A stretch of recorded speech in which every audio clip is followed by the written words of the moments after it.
So here we are, back again, the Rockets versus the Clippers at the Staples Center, the site of the great secret passageway incident of 2018.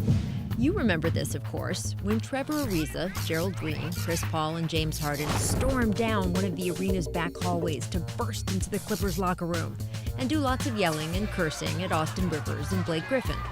The truth is, the passageway wasn't even that secret, and the NBA later ruled that CP3 and Harden weren't actually aggressors. But boy, did it stir up a lot of stuff. And why wouldn't it? Just take a look at what happened earlier that night out on the court in front of everyone. Chris and Blake jawing at each other, Blake bumping Houston coach Mike D'Antoni as he ran down the floor, Austin trash-talking from the bench, Ariza ripping Blake's tights. When do these two teams play again? Because I want to be there. This is going to be must-see TV. Griffin has since moved on to Detroit, but to say these teams still don't like each other is an understatement, which is ironic considering 4 of the Clippers played for the Rockets just last season. But this goes back longer and deeper than them. It goes back to 2015, when the Clippers were up 3-1 on Houston in the playoffs, and somehow coughed up what would be the best shot they'd ever have to get to a Western Conference Finals. It goes back to the pain on Chris Paul's face, not just in that series, but in postseason after postseason, as he started to realize it just was never going to happen with this group. This past summer, CP3 released a documentary showing him with some confidants, including Jay-Z, talking about how frustrated he was with the Clippers franchise. Basketball, boy. Like, the whole thing with our team, like, a lot of people see the wins and losses and all that stuff like that, but it's the culture of our team.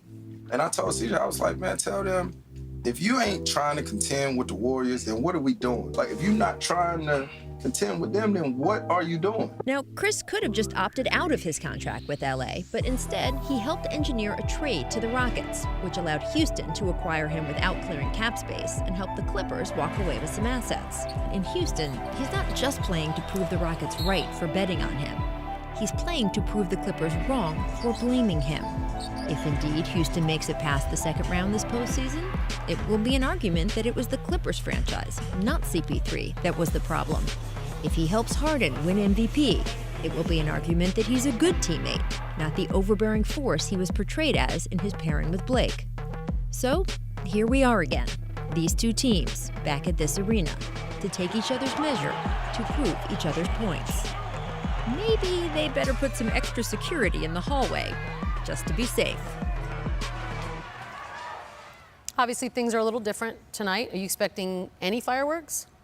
Not other than playing basketball, because Blake isn't there no more, and he seemed to be the center of all of that. Austin Rivers and Trevor Ariza allegedly had a phone conversation to squash whatever they had. And these things normally transpire when you have multiple players that have played for both teams, and or when you face one another in the playoffs in the past, which has happened.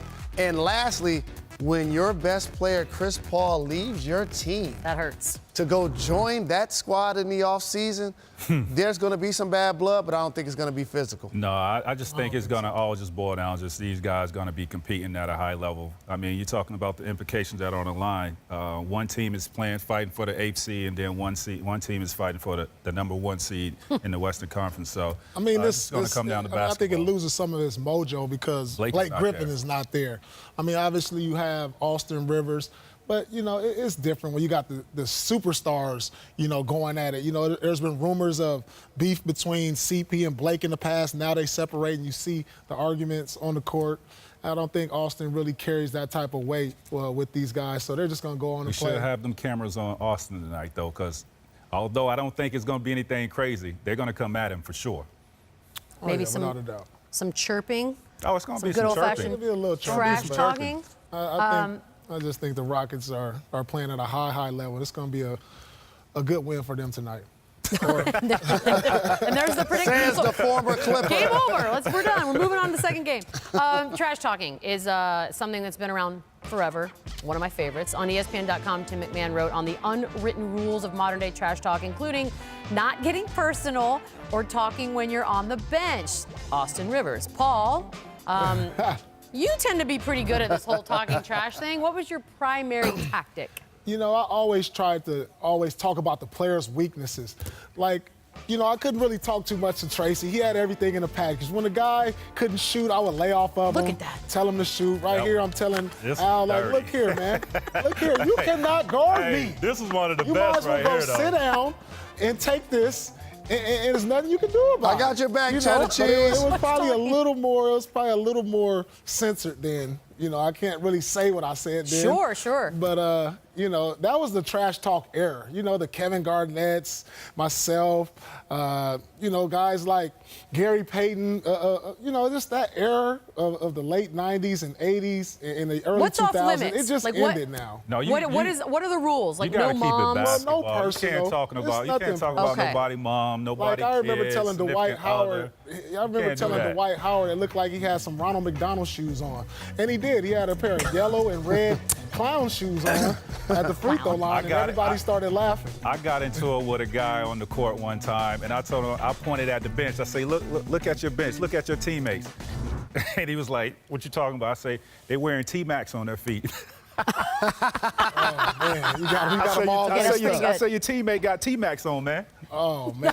That kind of hurts. I'm rolling with the fellas. As long as you keep it basketball, Yeah, you you talk keep it about somebody's basketball. weaknesses. Can I But ask a also- stupid question, though? Of course. If the whole point of trash talking is to get under one's skin, why do we have these arbitrary rules about no moms, no significant others? Why not just have everything be on the table? Well, that sounds good in theory, but you really don't go there because there is a level of respect you have for your peers that play on this level. just an But at unwritten the rule, same Beats. time, It's a you just fraternity talk and an about unwritten players' rule. weaknesses. And here's when you do it, when their teammates can hear it.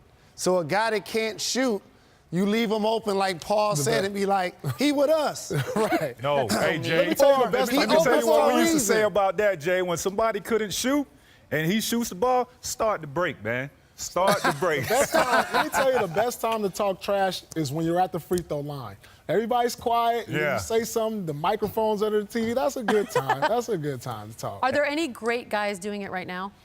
I mean, It's that kind of we a know? lost art. I mean, it's really a lost art. Everybody You are know, you buddies really these days. AAU don't. Oh, basketball. you know what? Beats. I forgot. There's Twitter wars. There's Joel Instagram, Embiid there's is good at it. Instagram wars. Embiid You know, is Embiid is great. good, yeah. You don't really Yeah. get the up close and personal effect of the trash talk these days. It's all done after the I game or would've been before good the at game. Now players are yelling at the officials. Yeah, I that's mean, not it's right. just not the same. You don't get that That'll That test in to the see if game. you're You a don't real get that. hooper. Because somebody talking trash to you and they getting buckets, let's see if you could come back at them. you know, everybody's friends. I It's know, just what we it hate is. friends, don't we, Paul? Have it in Ugh. your chest, baby. Have it in your chest.